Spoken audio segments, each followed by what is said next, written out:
I don't know what I can do. He's lost a lot of blood. And I pissed. And he came out of the operating room about a half an hour later picking his teeth. And I knew there was no hope. A friend of mine sent me a Persian cantaloupe. They're much cleaner than watermelons, but you can't trust them.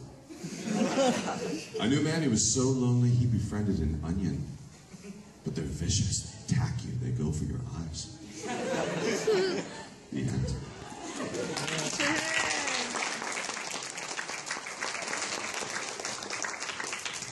Okay, any more questions? That's of Dragon Ball Z Season 3. Yes. Yes.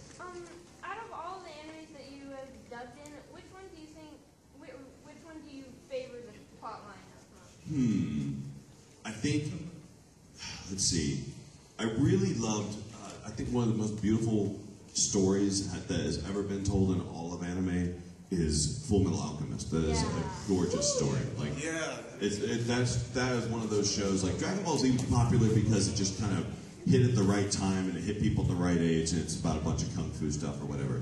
But as far as a show that just has, you know, flawless music and beautiful animation and it's just a really touching story, that's probably I think my favorite of all of them. Do you like more Brotherhood or the first anime that they did? I only like Brotherhood more because Alex Louis Armstrong has a lot more to say in it, and he has a sister, so that's the only reason I liked it more, is because it was just a little bit more of him, but that's me being selfish. What would you do if they tried to make a live-action Full Metal Alchemist movie like they did with the Evolution? If they tried, I would go see it. I would go see it.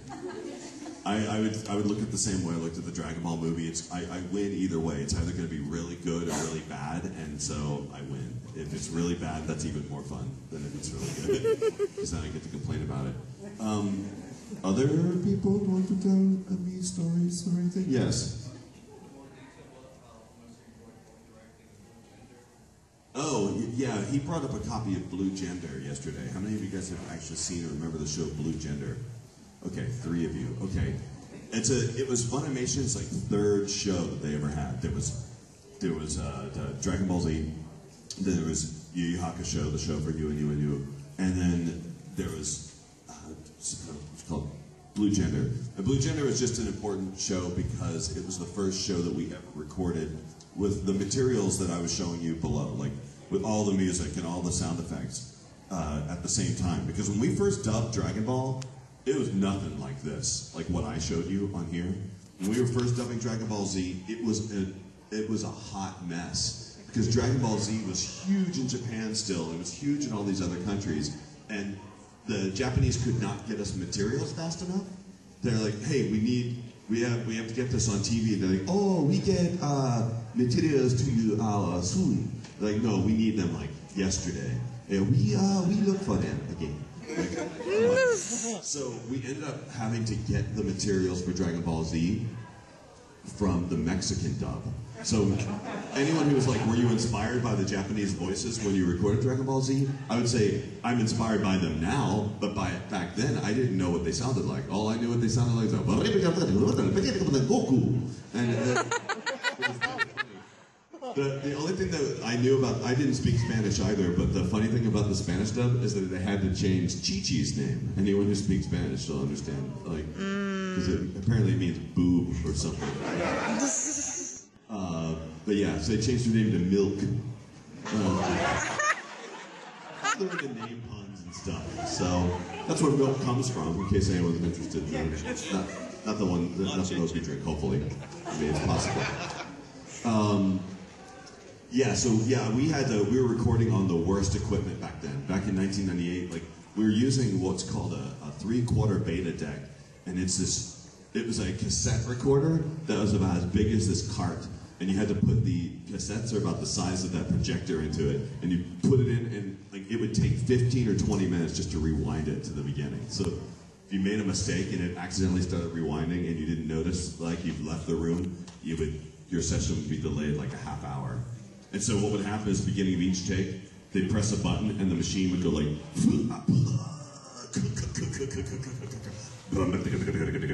and roll backwards for a second, and then go, and then it would wait.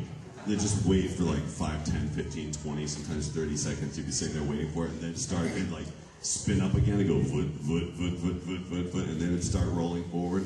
And then you'd get 3 beats, and then you would record. And when you were done recording, you'd stop and then go.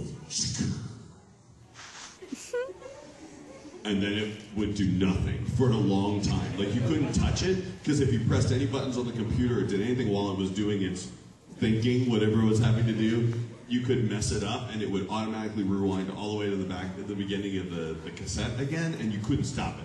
So you just had to sit there and wait. And sometimes you'd wait 5 minutes, sometimes you'd wait 10 minutes, and sometimes you'd leave the room and you'd forget, and then it would start rewinding all the way again. It was the worst. It was the worst. So the way we record stuff now is far different than the way we recorded it then. Actually, I feel sorry for anyone who had to record the way they recorded like Speed Racer or anything, because they were recording that directly to tape. They couldn't even digitally splice something and move it around. They had to like cut tape and move it around. That was so insane. Yes, more questions, please. Yes, you have good questions. What voice do you personally think was the hardest to ever do? The hardest voice, I mentioned this yesterday, the voice that did the most damage was this character called Raccoon. And he sounded like this, which you would think wouldn't be that hard, but when you're using it for hours talking like this, you have to use these 2 little muscles right here, and they got really swollen and it hurt really badly. It's the only time I've ever done damage to my voice for whatever reason. You'd think with all that screaming, it would have happened earlier. But I was really lucky when I was in school. My major was opera. I was an opera singer before I actually became a voice actor. And I left the opera department because I hated opera. It was really stupid, but they were paying me money to study there, so I said okay. And I hated every moment of it. It was really dumb. I was good at it, but I just hated it. And I hated all the other, I didn't really like my professor. Hate is a terrible word. It was not my thing. And I'd go into my voiceover, singing classes with my voice teacher and stuff, and she'd say, all right, so this week we're going to really have to, you're going to have to go to sleep at like 8 o'clock at night. Don't drink any coffee. Don't go to bars. No cigarettes, nothing. And she was just listing out all these things that I did not want my life to be. Like, I don't want to have to do that. So I switched to radio, television, film. And in radio, the first thing they told me, like, man, you need to smoke more cigarettes. Are you serious? Like, oh yeah, way more. And I think they were just trying to justify their own lifestyles. I smoked for many years, actually, and then I quit smoking probably 8 years ago. And I found that it really didn't, there's this illusion that smoking really helps people get that voice. I think that's what smokers just tell themselves to make them feel like that's happening.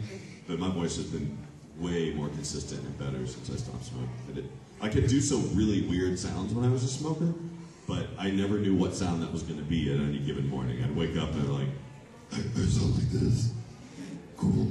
And then the next morning I was like, I sound like this? Oh crap, I can't make the same sound. So it made a difference. Other questions? Link to the future. Well, yes. The answer is Piroga. Yeah. The password is Piroga. The password to your laptop? Yes, yeah. That's information. That's actually Flying Nimbus. That was information I didn't really want disclosed, but okay. That actually reminds me, Flying Nimbus is a cloud, as you guys know from Dragon Ball. It's the little cloud that Goku used to fly on. Yeah. And I recently downloaded a plugin for Chrome that changes any instance of the word cloud to bud. Have you guys seen that? It is super awesome because there's so much talk about computing in the cloud. So if you change it everywhere, it's like computing in the butt. It's like butt storage devices. Butt storage devices. Sorry. And if it says if the phrase is the cloud, it'll say my butt. It's like, so if you store files in my butt. Sorry. But yes, there was someone who previously had asked for a Vegeta line. That was actually something that I remember watching on VHS, The Return of Cooler. And there was... You were the ones who caused the trouble? Never mind. As far as I don't know. Maybe somebody here. I don't know.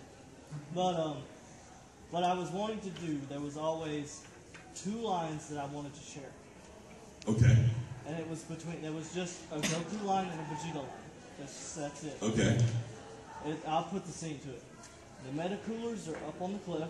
Yep, Metacooler's up on the cliff, hanging out, drinking martinis. Yeah. They're all relaxing and maxing and being all cool. Yeah, watching How I Met Your Mother. Yeah. While Goku and Vegeta are down there torn and tattered, and they're Torrenting what? torn and tattered. Oh, okay. Torrenting. And they're just Torrenting How I Met Your Mother because they can't afford it while Cooler sits there with his satellite TV. And the winner goes to. But anyways, I was wanting to share the lines on there of you probably know them. Well, it's been nice knowing you, Vegeta. I don't remember it. Oh, you don't? I'm sorry. That's Okay. the one movie I don't remember as many lines from. What does he Hey, say? was that the part when he says, shut up? And he was like, No, he goes, just shut up. yeah. Is that the one that ends with the fish jumping? Yeah, yeah. Yeah. That was not in the original chapter script, obviously. Okay. Yeah, it was on a VHS tape, so I wouldn't really know much of the difference. Oh, yeah. And I was a lot younger, so. Sorry, I don't remember that line. There's so much material in Dragon Ball, and I already have a really, really bad memory as it is. I have a terrible memory.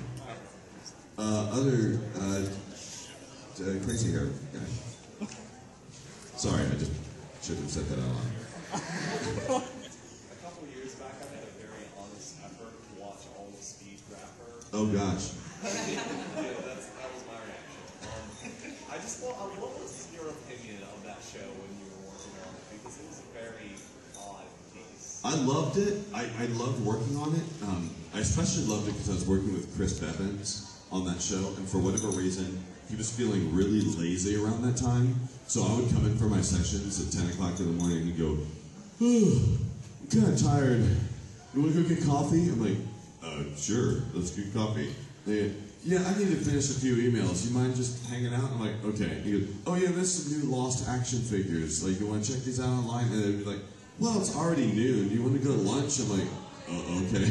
So it took us so long to record that show.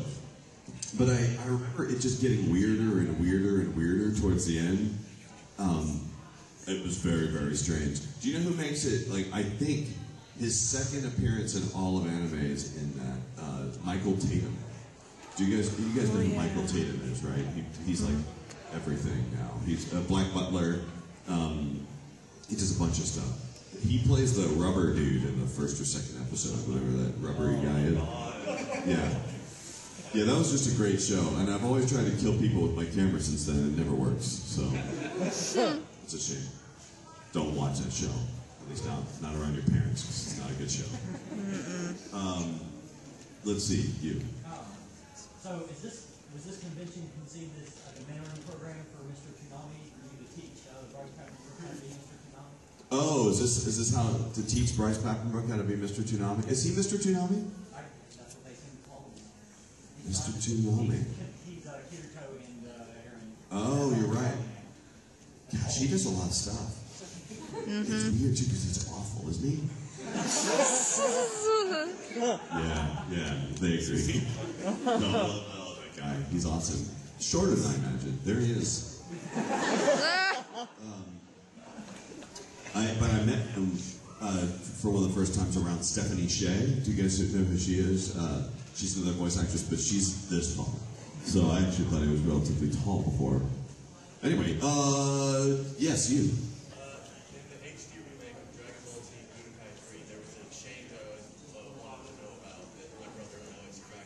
Okay. When you defeat Cooler, and he has Cooler's spaceship equipment, he comes back down as Meta Cooler, and then the original doesn't say anything. But in the remake, he comes down and says, I hate you. That is probably a mistake made on the part of the Japanese that they didn't even notice until too late. I was telling, hopefully, I'm going to say this again in case those of you who didn't get to hear it yesterday. We're working on Dragon Ball Xenoverse right now. And there's this random encounter between two people. It's like Tien has this line where if someone has played Tien and Tien fails, Tien says a line to one of the other players. I think it's Gohan or something like that. And he's like, "I'm sorry, Gohan. I just couldn't do it." And I changed Gohan's line to go, "It's okay, you're just Tien." Because Wow. as a guy who plays Yamcha, I'm not a big fan of Tien at all. Or at least I am in sort of a joking way, because I like to make sure that everyone knows that Tien is worse than Yamcha. And the guy who plays Tien always wants to pretend that Tien is better than Yamcha. Of course, there was the one game where they did the fusion. Do you remember that one where they became Tiencha? Oh boy, Yeah, that ultimate warrior right there. Oh yeah. Ultimate warrior. I was thinking, I had an idea before I came to this convention that at my table I would sell bootleg Vic Mignogna CDs. Really weird, like just really awful ones. Just have the wrong picture of him on the front. And how I would do it is I'd just play the CDs into I would play the CDs onto my laptop just by playing it in the room and record it on my laptop. So it's just a really awful recording of his CDs, and then offer them for sale for a sweet discount. Yes. Who was your favorite character voice out of all the ones you played? All characters ever? It would have to be Garterbelt in Panty and Stocking. It's a great. You guys don't even look it up. Don't look it up. Erase it from your mind. Wait another 10 years and then watch it. It's too late. And don't let anyone convince you that Italia is a good show either. Because you're right at that age where people try to convince you that it's good and it's not. I'm just kidding. I'm only joking. Yeah, see? I told you it started already. Yes? What do you think the most difficult Dragon Ball Z episode was to The first time, it was like Vegeta's very first Super Saiyan explosion was probably the hardest thing ever, because I'd never experienced a pain like that in my entire life. It was just the longest scream of all time. I just have never screamed. And in the original episodes, you might have an episode, 10 minutes of a full episode where he's just doing nothing but powering up. That's it. Just powering up. That's all he's doing. And he's screaming, and then the camera cuts away, and you think it's over, and then it comes back, and it's still screaming. It's so bad. It hurts so bad. And then there was a moment where, Yamcha and Jace were fighting one another, and that was really... And anytime any character I played would fight another character, like the Vegeta and Piccolo fight, that was such a hard thing to voice, because it just was painful, and all had to be done very, close to one another. Yes? Is there anything you do to protect your voice when you're using different placements or when you're yelling a lot? I don't have any specific methods. I do have one weird method that I use that I do not recommend. It's just a weird tick that I have. I would not recommend this to anyone, but I have a really hard time when I play a character like Ray Revant in Salty Ray or something like that. Dudes who are being super emotional or have to cry or something like that. Because crying is it's a very hard thing to do for me. Some people can just bring on the waterworks, it doesn't matter. But it's very difficult for me. I get very self-conscious when I'm having to do that. So what I do is I stick, please no one ever try this. I stick my finger in my eye, on my eyelid, and I push on my eye as I'm reading it, and it hurts. But the whole time I'm thinking, ow, this hurts my eye, and I forget about, I'm trying to be super emo right now, and it makes the scene turn out a lot better, because then I don't have to think too much about what I'm doing. I generally it hurts. So, and then other things I do. My mother thinks that I really love to call her a lot. But I call my mom sometimes in the morning. She's the only person that's awake at the time that I have to get up to go to some sessions. And I'll just talk to her to warm up my voice a little bit. And it's okay. She gets something out of it. I do too. So, although sometimes my mother ends up talking the whole time, so I don't really get to. I just get it. Yeah, I know. Mm-hmm. I know. Yep. Yeah. Your cable's broken. Let me get Peronka back there one more time. Yes. I don't know if I can get that low. But, no. I was wondering, this would be the one last time that I ask about a voice thing. At least not forever. I'm not going to remember it. Probably not. But, Okay. Well, basically, not really. You don't have to remember, like, a specific line. Just, I would like a Piccolo voice just once. Piccolo sounds like this. Piccolo sounds here, and all he does all the time is tell Gohan essentially what to do. As if Gohan is a dog or something. Gohan, go. Go on, do it. No, don't do it. Stay. Stay. No. No. Stay. Don't do it. Don't do it, Gohan. Vegeta's up here, and he's sniveling. He always sounds like he has hemorrhoids or something like that. Ouch! And Yamcha is almost like the same voice, except just not scratchy. He doesn't have a British accent. He's just kind of like from California. And let's see. Oh, and Zarbal's almost Vegeta's voice, except he's not scratchy at all and has a silly accent. And I already did Rato's voice earlier, and the Bedhead voice is practically Vegeta's voice. So I'm gonna ruin all these voices for you. And Corin's voice is very similar to. Corin's voice is very similar to. Who is it? Vegeta's voice, and also, except he doesn't have a lisp, and he doesn't have a. He's somewhere between Vegeta and Piccolo for that voice. Which you can do sometimes better when it's not so early in the morning. Do you guys have any other voice requests? Because this is almost over. Trunks? Hey, I'm Trunks! Oh, sorry. I don't play Trunks. I'm Trunks. I'm from the future. And this is the doing of Alex Timmy's Armstrong's voice has been passed down the Armstrong line for generations. All right, jukebox time, go. I just have a quick question, but it can go along with the voice. Fine. Which episode of PSG was the most fun to record? All of them. The episode where they tell the backstory of my favorite was when they tell the backstory of Gargamel story, where they tell where he came from. That's my favorite. Yeah. No. Has there ever been a scene or just a show that you cracked up, like laughing during recording? Most of those happened in Panty and Stocking. Like, I can't discuss them at this time, but go watch it. Because I don't want to overhype it, or someone might watch it in here, and I'm not allowed to watch it. Yeah, you in the bag. As Piccolo, could you say, Gohan's my son now? Gohan's my son now. That's probably from Team 4-Star. Whenever anyone asks me to say something I don't recognize, it's always Team 4-Star. Yes. Have you seen that meme where Trunks tried to do the Kamehameha and then Vegeta just stopped and just spanks him and said, "No, son, use Final Flash." No, I have not seen that.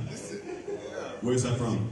It was a meme that's already put together where they took one of the clips from the movie, still shots, where Trunks tried to do the Kamehameha and then Vegeta just stops him and just spanks him. "No, son, use Final Flash." That's funny. Yes?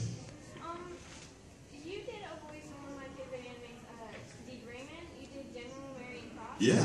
Were you upset as we were that they didn't dub as far? Oh, man, Where I was- he actually got to be in the anime? Yeah, I was really depressed. Like I didn't know anything about that character hardly at all because they don't tell you and they hadn't even gotten there in the manga when we were first starting to dub it.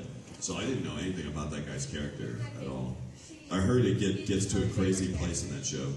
Any other D. Grayman fans in the room? Yeah, it's a shame they didn't dub it. I love that anime. Yeah, it's a good show. He loves Rob. Yes. Can you make Piccolo say, tell Gohan to dodge, please? Gohan, dodge, please. Man, the first time I ever heard that 4-Star dub, and it was like, Climb down. that was my favorite part. Because when I first got to Funimation, I walked in, I was standing in the lobby, and they had all these posters of Dragon Ball Z up on the wall. And I walked in, and first they handed me this garbage bag full of all these VHS tapes, and like, All right, your first job is to watch everything of Dragon Ball right now. And I had to carry this huge, they were all VHS tapes, and I'd carry them out. But as I was leaving, I'm like, so who are all these? No, actually, no, I came in after watching a few of them, and I was hating it so far because I hated